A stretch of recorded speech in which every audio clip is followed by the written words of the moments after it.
Breaking news చూస్తున్నాం. Anchor స్వేచ్ఛ బలవన్ మరణం కేసులో ఒక బిగ్ ట్విస్ట్ నెలకొంది.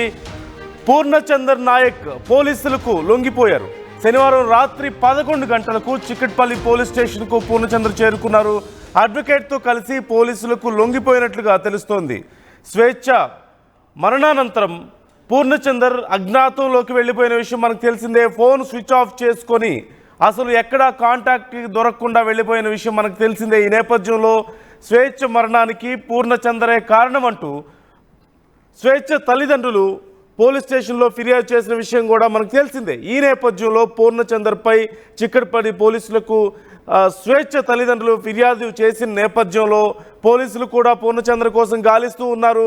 మొత్తం అందరూ కూడా అసలు పూర్ణచంద్ర ఎక్కడా అంటూ అందరూ ప్రశ్నించిన పరిస్థితి. ఈ నేపథ్యంలో పూర్ణచందర్ నిన్న రాత్రి పోలీసులకు లొంగిపోయినట్లుగా తెలుస్తోంది.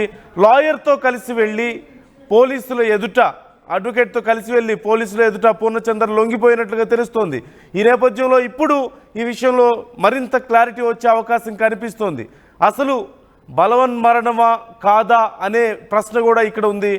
మన ఆర్టీవీ కూడా దీనికి సంబంధించి పలు అనుమానాలను, ప్రజల్లో ఉన్నటువంటి అనుమానాలను మరొకసారి లేవనెత్తే ప్రయత్నం కూడా చేసింది.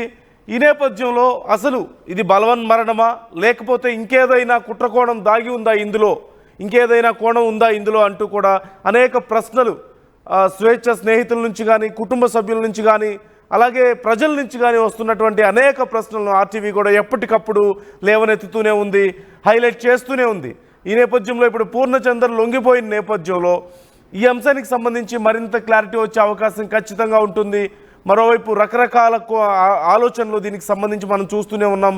పొలిటికల్గా కూడా ఒక రకంగా టర్న్ తీసుకున్న పరిస్థితి చూసాం. కొన్ని వార్తాపత్రికల్లోనూ కొంతమంది పార్టీలకు సంబంధించిన వాళ్ళు, ముఖ్యంగా కొంతమంది పార్టీల నాయకులకు ఈ కేసుకి సంబంధం ఉంది అంటూ కూడా మాట్లాడినటువంటి పరిస్థితులు మనం చూసాం. ఈ నేపథ్యంలో ఈ అంశానికి సంబంధించి అనేక ప్రశ్నలు తెర మీదకు వస్తూనే ఉన్నాయి. ఆర్టీవీ కూడా ఎప్పటికప్పుడు ఉన్నటువంటి పరిస్థితులను విశ్లేషిస్తూ వచ్చింది.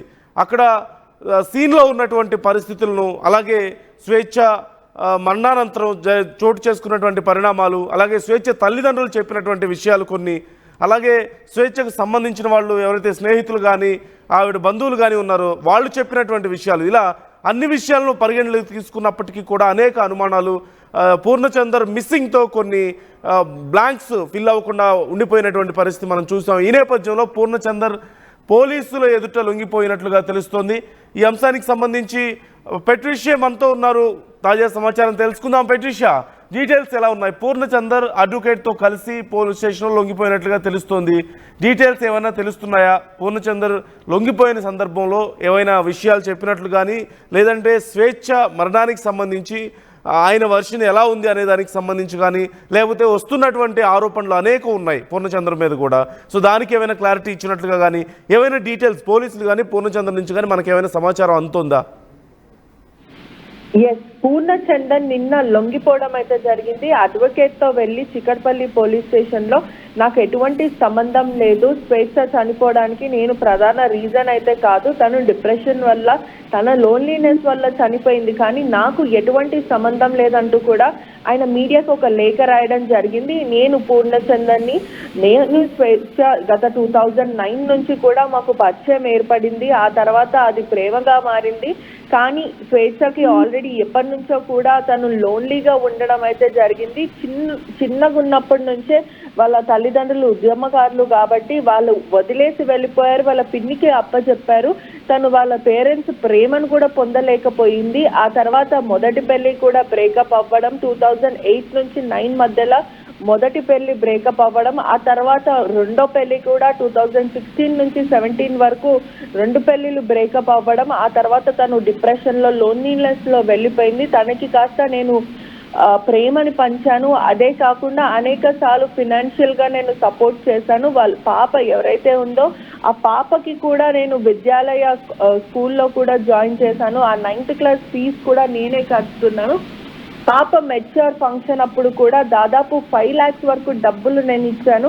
ఆర్థికంగా ఆ కుటుంబాన్ని నేనే ఆదుకున్నానంటూ కూడా పూర్ణచందర్ ఇటువంటి సెన్సేషనల్ వ్యాఖ్యలు చేయడం జరిగింది. అదే కాకుండా తనకి యాంగ్జైటీ ప్రాబ్లం, ఎమోషనల్ టెండెన్సీ, అదే కాకుండా హాస్పిటల్కి అనేక సార్లు స్కానింగ్లు నేను తీపిచ్చాను. తనకి కొంచెం ప్రాబ్లం ఉంది, డిప్రెషన్లో ఉంది.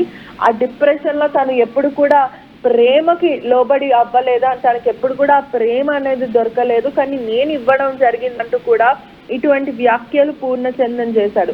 నేను ఎక్కడ కూడా తనని పెళ్లి చేసుకుంటా అని కూడా చెప్పలేను, అదే కాకుండా ముఖం చాటేయలేను, అసలు ఇది పెళ్లి విషయం కానే కాదు, ఇదంతా కూడా వాళ్ళ కుటుంబ సభ్యులు నా మీద చేస్తున్న తప్పుడు ఆరోపణలు, దీని మీద ఖచ్చితంగా నేను న్యాయ పోరాటం చేస్తాను, law will take its own course, receive in law as a law అంటూ కూడా ఒక సిటిజన్ లాగా నాకు లా మీద నమ్మకం ఉంది. ఇదంతా కూడా తప్పుడు ప్రచారం, మీడియాని కూడా తప్పుదోవ పట్టేస్తున్నారు, అసలు వాళ్ళ తల్లిదండ్రులు చెప్పే మాటలంతా కూడా అబద్ధం అంటూ కూడా ఇలా పూర్ణచందన్ ఒక లేఖ, దాదాపు 5 pages లేఖ రాయడం అయితే జరిగింది. అంటే ఒక మనిషి చనిపోయారన్న కర్టెసీ కూడా పూర్ణచందన్ కి లేదా అంటూ కూడా నెటిజన్స్ క్వశ్చన్ చేస్తున్నారు. అంటే ఆల్రెడీ స్వేచ్ఛ చనిపోయింది, చనిపోయిన వ్యక్తురాల మీద తన క్యారెక్టర్ ని బ్యాడ్ చేసి, అదే కాకుండా తనకి 2 పెళ్ళిళ్ళు అయినాయి, నేనే మొత్తం చూశాను, ఇదంతా తప్పు, తన ఒక డిప్రెషన్ లేడీ అన్నట్టు ఇలా వ్యాఖ్యలను కూడా తీవ్రంగా ఖండిస్తున్నారు.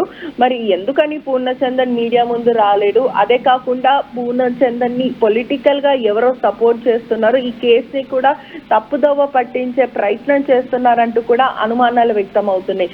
నిజంగానే పూర్ణచందన్ స్వేచ్ఛని పెళ్లి చేసుకుంటానంటూ ప్రామిస్ చేసి ఆ తర్వాత ముఖం చాటేశారా, లేకపోతే ఏంటి అనే క్వశ్చన్ మార్క్ కూడా తెరపైకి వస్తున్నాయి. స్కూల్ ఫీజు కూడా స్వేచ్ఛనే కడుతుంది, ఇదంతా కూడా మోమాటికి తప్పు, ఎమోషనల్ గా మనుషులకి అబద్ధం చెప్పి డ్రైవ్ చేయాలనుకుంటున్నాడంటూ కూడా కుటుంబ సభ్యులు చెప్తున్నారు. మరి పూర్ణచందన్ స్ట్రాటజీ ఏంటి, అతను ఎవరు ముందుకి నడిపిస్తున్నారు, నిజంగానే పూర్ణచందన్ స్వేచ్ఛ చనిపోవడానికి అదొక కారణం అయ్యాడా అనే విధంగా కూడా పోలీసులు కేసు నమోదు చేసుకొని దర్యాప్తు. ఎందుకని మరి స్వేచ్ఛ మరణానంతరం పూర్ణచంద్రరావు కనిపించకుండా పోయారు అనే దానికి ఏదైనా సమాధానం దొరికిందా? ఎస్, పూర్ణచందన్ మాత్రము మీడియా అంతా కూడా బలవన్మరణానికి పాల్పడిన స్వేచ్ఛకి కారణం నేనే అంటూ కూడా ఆరోపణలు చేశారు. అందుకే ఈ తెలంగాణ రాష్ట్ర ప్రభుత్వం అందరికీ కానీ లేకపోతే ప్రజలందరికీ కూడా నిజం తెలియాలి, నాకు స్వేచ్ఛకి సంబంధం ఉన్న విషయం కరెక్టే, కానీ స్వేచ్ఛ చావుకి నేను కారణం కాదు అంటూ కూడా ఇలా మాటలు చెప్పడం. దాని తర్వాత తన మెడికల్ రిపోర్ట్స్ అంతా కూడా నా దగ్గర ఉన్నాయి, యాంగ్జైటీ, ఎమోషనల్ టెండెన్స్, డిప్రెషన్ ఇవన్నీ కూడా తను మెయింటైన్ చేస్తుంది. చిన్నప్పటి నుంచి కూడా తను ప్రేమ పొందలేకపోయింది, 2 పెళ్లిళ్ళు బ్రేకప్ అవ్వడం, ఆ తర్వాత వాళ్ళ కుటుంబ సభ్యులు కూడా చిన్నగున్నప్పుడే వాళ్ళు ఉద్యమకారులు కాబట్టి వదిలేసి వెళ్ళిపోవడం, వాళ్ళ పిన్ని దగ్గర తిని పెరిగింది, అనేక సార్లు నాకు చెప్పింది వాళ్ళ కుటుంబాన్ని ఎంతో మిస్ అవుతున్నాను, చిన్నగా ఉన్నప్పుడే నా తల్లిదండ్రులు నా పిన్ని దగ్గర వదిలేసి వెళ్ళిపోయారంటూ అనేక సార్లు చెప్పింది. అది కాస్త ఆ ప్రేమని నేను అందించానంటూ కూడా ఇలా పూర్ణచందన్ చెప్తున్నారు. మీడియా ముందు రాలేకపోయాడు, ఒకవైపు ఇదంతా కూడా ఒక స్ట్రాటజీ ప్లే అంటూ కూడా పలువురు చెప్తున్న. అంటే ఇప్పుడు ఖచ్చితంగా పెట్రిషియా ఈ కేసుకు సంబంధించి రకరకాల కోణాలు తెర మీదకి వచ్చాయి. అవునన్నా కాదన్నా కొంతమంది మరీ ఎక్స్ట్రీమ్గా ఊహాగానాలు కూడా స్ప్రెడ్ చేసినటువంటి పరిస్థితి కూడా ఉంది. అన్ఫార్చునేట్లీ కొంత మీడియాలోని కొన్ని పత్రికలు కానివ్వండి, ఒక భాగం మీడియా కొంతమంది నిజాలతో సంబంధం లేకుండా, ప్రూఫ్స్ ఉన్నాయో లేదో చూసుకోకుండా పూర్ణచంద్రకి సంబంధించి ఏదో రాజకీయ కోణాన్ని కూడా బయటికి తీసుకొచ్చేసి దానికి సంబంధించి కూడా రకరకాల స్వేచ్ఛకు సంబంధించి రకరకాల కోణాల్లో వాళ్ళు ఇష్టారీతిని మాట్లాడినటువంటి పరిస్థితి కూడా ఉంది. అంటే అది ఏది నిజమో ఏది అబద్ధమో ఎవరికి పూర్తిగా తెలియదు. అలా స్ప్రెడ్ చేసిన వాళ్ళు దానికి సంబంధించి ఏ ఆధారాలు చూపించినటువంటి పరిస్థితి కూడా లేదు. సో ఇప్పుడు పూర్ణచందర్ పోలీస్ స్టేషన్లో లొంగిపోయిన నేపథ్యంలో ఇక ఈ అంశాలకు సంబంధించి క్లారిటీ రాబోతుందా? మరోవైపు స్వేచ్ఛ తల్లిదండ్రులు ఇచ్చినటువంటి ఫిర్యాదు కానీ వాళ్ళు చేస్తున్నటువంటి ఆరోపణలు ఒక రకంగా ఉన్నాయి, పూర్ణచంద్ర వర్షన్ మరొక రకంగా ఉంది. సో పోలీసులు ఫర్దర్గా ఈ కేసుకు సంబంధించి ఎలా ప్రొసీడ్ అయ్యే అవకాశాలు మనకు కనిపిస్తున్నాయి? మరి లాయర్ని కూడా తీసుకొచ్చారు కాబట్టి లీగల్గా ఫర్దర్ ప్రొసీడింగ్స్ ఎలా ఉండే అవకాశం ఉందంటారు ఈ కేసుకు సంబంధించి? ఎస్, ఈ కేసుకి సంబంధించి కూడా ఆల్రెడీ పూర్ణచందన్ నిన్న రాత్రే లొంగిపోయాడు. లాయర్ అడ్వకేట్స్ తో సహా వెళ్ళి విచారణకు హాజరవుతాను, నేను పూర్తిగా నేను జ్యుడిషియరీ సిస్టమ్కి నేను సహకరిస్తానంటూ కూడా పూర్ణచందన్ చెప్పారు. కానీ స్వేచ్ఛ మొబైల్ ఫోన్స్ కానీ గ్యాడ్జెట్స్ కానీ తను చివరిగా ఎవరితో మాట్లాడింది, లాస్ట్ కాల్ ఎవరికి చేసింది, తన వాట్సాప్ చాట్ రికార్డ్ అంతా కూడా హిస్టరీ అంతా కూడా నిన్న పోలీసులు తీయడం అయితే జరిగింది.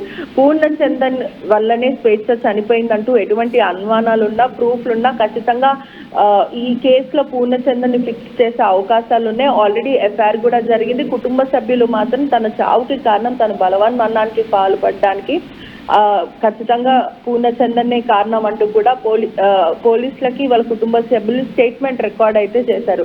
ఈ క్రమంలోనే పోలీసులు కూడా సుదీర్ఘంగా విచారిస్తున్నారు. అసలు చివరిసారి ఎప్పుడు మాట్లాడింది, వీళ్ళిద్దరు పరిచయం ఎప్పటి నుంచి, ఇవంతా కూడా క్లారిటీగా పోలీసులు తెలుసుకుంటున్నారు. అదే కాకుండా స్వేచ్ఛ కూడా ఎప్పటి నుంచో తన ఇన్స్టాగ్రామ్ సోషల్ మీడియా అకౌంట్ లో కూడా పూర్ణచందన్తో దిగిన ఫొటోస్ కానీ మొన్న రీసెంట్ గా గత 3-4 days బ్యాక్ అంటే చనిపోక ముందు కూడా తను అరుణాచలం ఇద్దరు కలిసి వెళ్ళడం జరిగింది. సో ఈ క్రమంలోనే దాదాపు 2009 నుంచి కూడా వీళ్ళకి పరిచయం ఏర్పడింది. 2020 నుంచి కూడా వీళ్ళు గాఢంగా ప్రేమించుకున్నారు. మొదట పెళ్లి చేసుకుందాం అనుకున్నారు. కానీ పూర్ణచందన్ ముఖం చాటేయడం వల్లనే తీవ్రమైన మనస్తాపంకి గురై తను చనిపోయిందంటూ కూడా కుటుంబంతో సహా వాళ్ళ ఫ్రెండ్స్తో సహా జర్నలిస్ట్ ఫెడరేషన్ అంతా కూడా ఆరోపణలు చేస్తున్న పరిస్థితి కనిపిస్తుంది. Okay, right. Thank you Patricia. మొత్తం మీద ఈ కేసుకు సంబంధించి పూర్ణచందర్ లొంగిపోయిన నేపథ్యంలో, అడ్వకేట్తో కలిసి పోలీసులు ఎదుట పూర్ణచందర్ లొంగిపోయిన నేపథ్యంలో ఈ కేసుకు సంబంధించి అతి త్వరలోనే క్లారిటీ రాబోతోంది. రకరకాల అనుమానాలు, స్వేచ్ఛ తల్లిదండ్రుల వర్షన్ ఒక రకంగా ఉంది, తనకి సంబంధించిన వాళ్ళు ఫ్రెండ్స్ కానీ రిలేటివ్స్ కూడా దీనికి సంబంధించి రకరకాల అనుమానాలను వ్యక్తం చేస్తూ ఉన్నారు.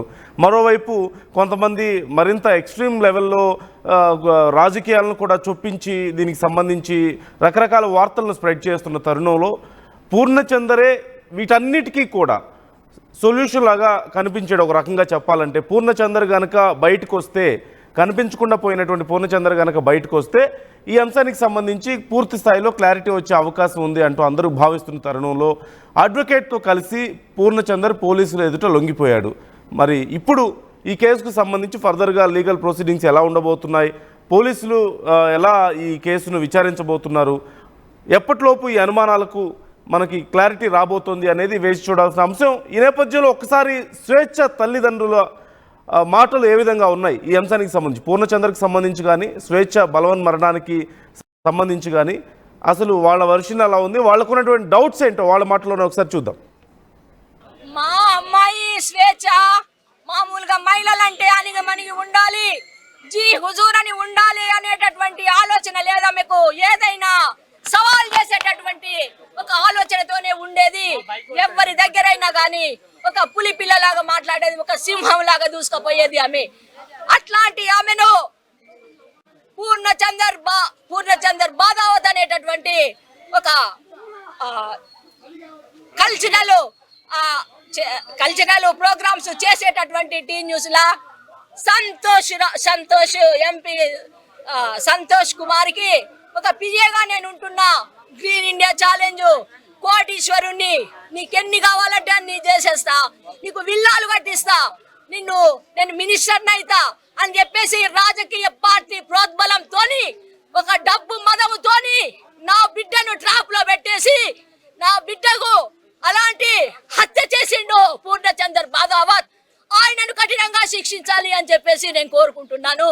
ఇంకా ఏ మహిళలను, చాలా మంది మహిళల్ని ఆయన చాలా మంది ట్రాప్ లో పెట్టి ఆయన చాలా మంది జీవితాలను నాశనం చేసిండు.